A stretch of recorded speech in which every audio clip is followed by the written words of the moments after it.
Sir, ಈಗ 1 ಕೋಟಿ ನಮ್ಮ ರಾಜ್ಯದಲ್ಲಿ 1 ಕೋಟಿ ಮತದಾರರು ASDDO ಲೀಸ್ಟ್ನಲ್ಲಿ ಅವ್ರ ಹೆಸರು ಬಂದಿದೆ. ಹೌದು, ಅವರು ಅಧಿಕೃತ ಮತದಾರರ ಪಟ್ಟಿಯಲ್ಲಿ ಇಲ್ಲ ಅನ್ನುವಂಥದ್ದು ಈಗ ಪ್ರಾಥಮಿಕವಾದಂಥ ಮಾಹಿತಿ ಅಲ್ವಾ?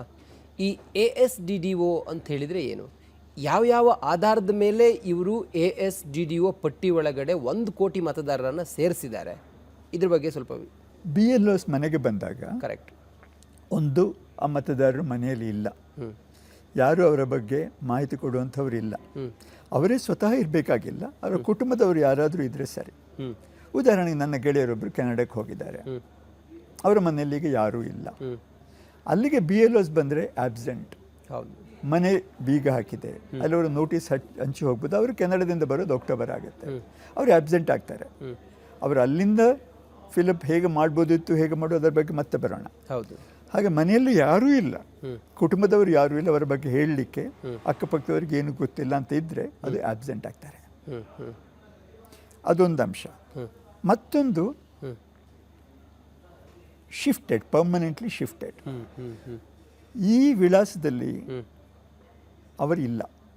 ಯಾವ ವಿಳಾಸ ನಾವು ಕೊಟ್ಟಿರ್ತೇವೋ, ಮತಪಟ್ಟಿಯಲ್ಲಿ ಯಾವ ವಿಳಾಸ ಇದೆಯೋ ಅಲ್ಲಿ ಇಲ್ಲ.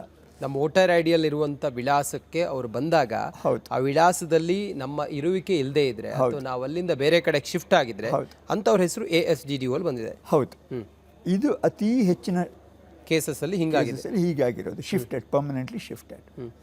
ಮುಖ್ಯವಾಗಿ ಪಟ್ಟಣಗಳಲ್ಲಿ, ಬೆಂಗಳೂರಿನಂಥ ದೊಡ್ಡ ಪಟ್ಟಣಗಳಲ್ಲಿ, ಬೆಂಗಳೂರು ಇರ್ಬೋದು, ಹೈದರಾಬಾದ್ ಇರ್ಬೋದು, ಇಂಥವರ ಸಂಖ್ಯೆ ಅತಿ ಹೆಚ್ಚು.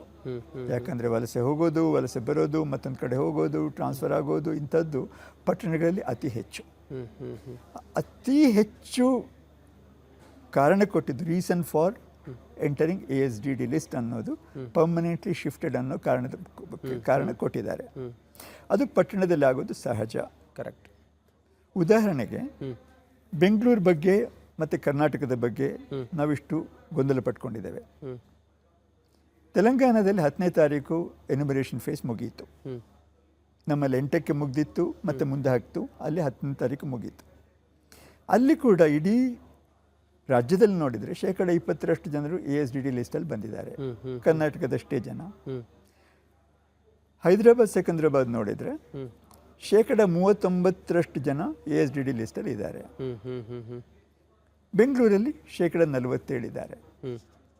ಸೊ ನಾವು ಹೋಲಿಕೆ ಮಾಡಿ ನೋಡಿದರೆ, ಒಂದು ನಗರ ಪ್ರದೇಶದಲ್ಲಿ ಈ ಸಂದೇಹಾಸ್ಪದ ಮತದಾರರು ಹೆಚ್ಚಿದ್ದಾರೆ, ಎಲ್ಲ ಕಡೆನೂ ಅದೇ ಥರ. ಈಗ 39-47 ಒಂದೇ ಅಂಕೆ ಅಲ್ಲ, ಅದರ ಹತ್ರನೇ ಇವೆ. ಹೌದು, ಆದ ಕಾರಣ ಕೂಡಲೇ ಇಲ್ಲ, ಇಲ್ಲಿ ಅನ್ಯಾಯ ಆಗಿದೆ ಅಂತ ಹೇಳೋದಕ್ಕೆ ಆಗಿರ್ಬೋದು, ಆಗದೇ ಇರ್ಬೋದು, ಕೂಡಲೇ ನಾವು ಗಲಾಟೆ ಮಾಡಿಕೊಂಡು ಬೀದಿಗಿಳಿಯೋದು ಸರಿಯಲ್ಲ ಅಂತೀನಿ. ಸರಿಯಲ್ಲ.